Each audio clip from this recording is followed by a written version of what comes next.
In Canada, November 11th is officially called Remembrance Day, originally called Armistice Day and also known as Poppy Day. It marks the anniversary of the official end of the World War I hostilities on November 11, 1918, and an opportunity to recall all those heroes who have served in the nation's defense.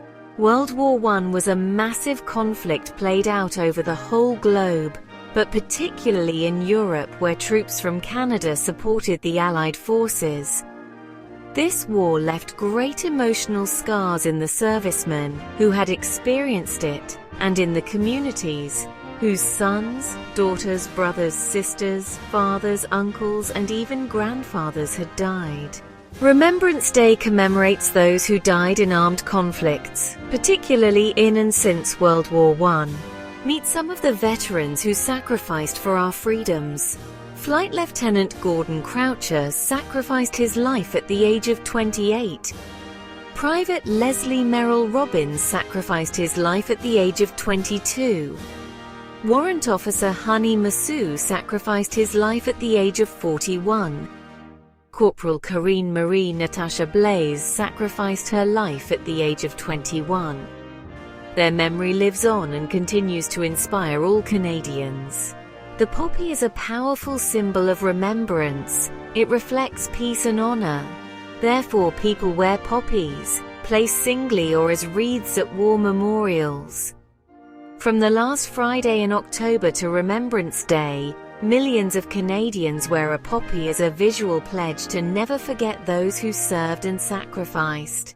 The red flower also is the symbol of the Legion's Poppy campaign, raising funds to support veterans and their families in need. The official Canadian national ceremonies are held at the National War Memorial in Ottawa, Ontario, according to a strict protocol. A service is held, and wreaths are laid by armed services representatives.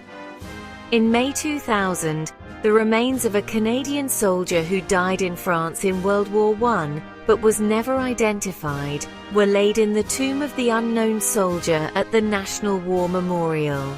Since then, members of the public have laid poppies, letters, and photographs on the tomb. Similar services and events are held throughout Canada. The most sacrosanct and central element in remembrance is the 2 minutes of silence. At the 11th hour of the 11th day of the 11th month, we pause to honor the fallen and recognize the sacrifices of all who served. This is the day and time in 1918 when the First World War ceased hostilities. The federal government recognizes Remembrance Day in the Holidays Act as a national holiday, but not all provinces treat it as a paid statutory holiday. Its status varies by province. Some schools that are open on Remembrance Day hold special assemblies, lessons and presentations on armed conflicts and those who died in them.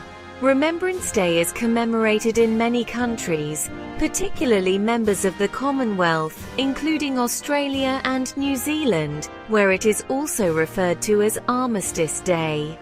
In the United States, Veterans Day falls on the same date. In the United Kingdom, the Sunday closest to November 11th is known as Remembrance Sunday. On this Remembrance Day, let's pay tribute to members of the Canadian Armed Forces and RCMP who served to defend our values and freedoms and honor those who continue to serve our country today. Wear your poppy and observe 2 minutes silence.